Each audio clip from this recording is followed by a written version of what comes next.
Hello বন্ধুরা, তোমাদের সবাইকে মনস্টার্স ব্লগে স্বাগত। কেমন আছো তোমরা? তো আজ সকাল সকাল আমরা মামে বেরিয়ে পড়েছি একটা কাজের জন্য, যেটা হচ্ছে গিয়ে মা গেছে বথুয়ার শাক তুলতে মাঠে। তো আমরাও যাচ্ছি, চলো তোমাদেরকে দেখাই কোনটাকে। এই এদিকে আয়, কোনটাকে। এই যে মানা শোনা, হ্যালো বলে দাও বাবা, হ্যালো বলে দাও, হ্যালো।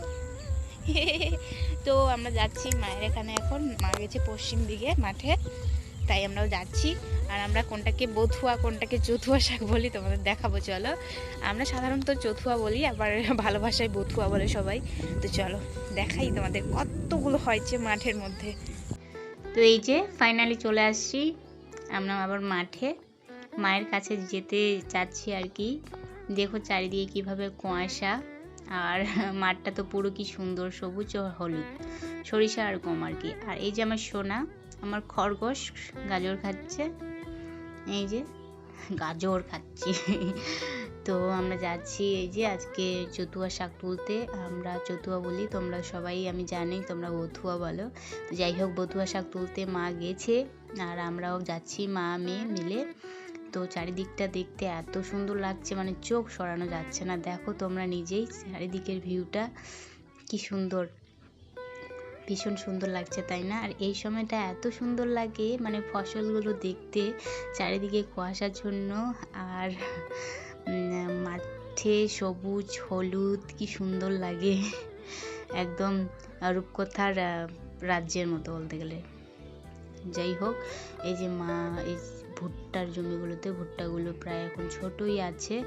তো ওই যে মানহা অলরেডি নেমে গেছে ভুট্টার জমিতে। নানিকে দেখতে পেয়ে ভীষণ খুশি সে, মানে ও এত খুশি যে আনন্দতে ও দৌড়ে লাফিয়ে লাফিয়ে যাচ্ছে, দেখতে পাচ্ছ দৌড়ে দৌড়ে। ওই যে ও আবার জমি দিয়ে যাবে না, ও একদম রাস্তা দিয়ে যাবে। আর এই যে গমগুলো এই অবস্থায় পৌঁছেছে আর কি, কিছুদিন পর দেখবে বড় হয়ে গেছে। আর সরিষাগুলো তো কি বলবো, জাস্ট ওয়াও আর কি। আর এই যে ভুট্টার জমিগুলো দেখতে পাচ্ছ, এত বথুয়া শাক হয়েছে কি বলবো, মানে তোমাদের ভাষায় বথুয়া, আমাদের ভাষায় চথুয়া, আমরা চথুয়া শাক বলি। যাই হোক, যে কোনো একটা বললেই হলো, শাক তো একটা নাম, যে কোনো হতে পারে তাই না, যে যার ভাষায় বলে ডাকতে পারে, কিন্তু শাক একটাই, স্বাদও একটাই। তো এই যে মা তুলছে, মা আবার একটা নিয়ে এসছে।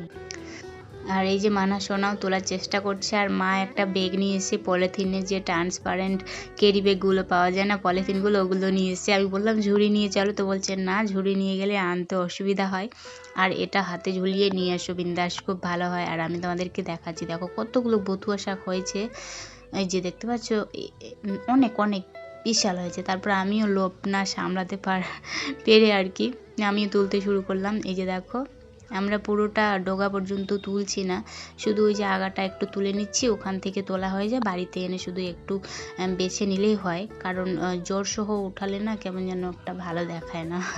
তো মা বলছে জ্বর সহ তুলতে হবে না, শুধু আগাটুকু তুলো তাতেই হবে।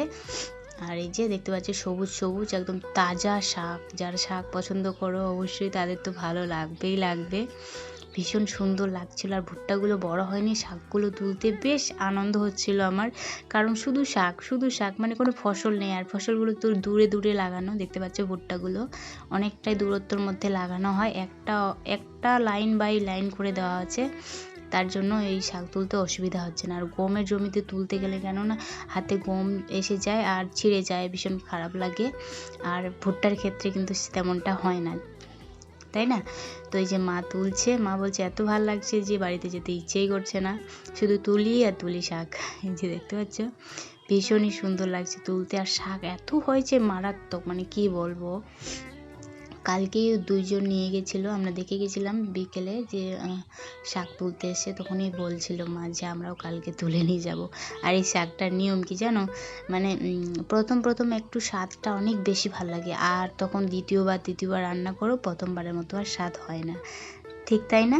তোমাদের কেমন লাগে অবশ্যই কমেন্টে আমাকে বলো। আর এই শাকটা খেতে কেমন লাগে। তো আমরা বাড়িতে যাচ্ছি, টাটা। কেমন লাগলো ব্লগটি অবশ্যই বলো।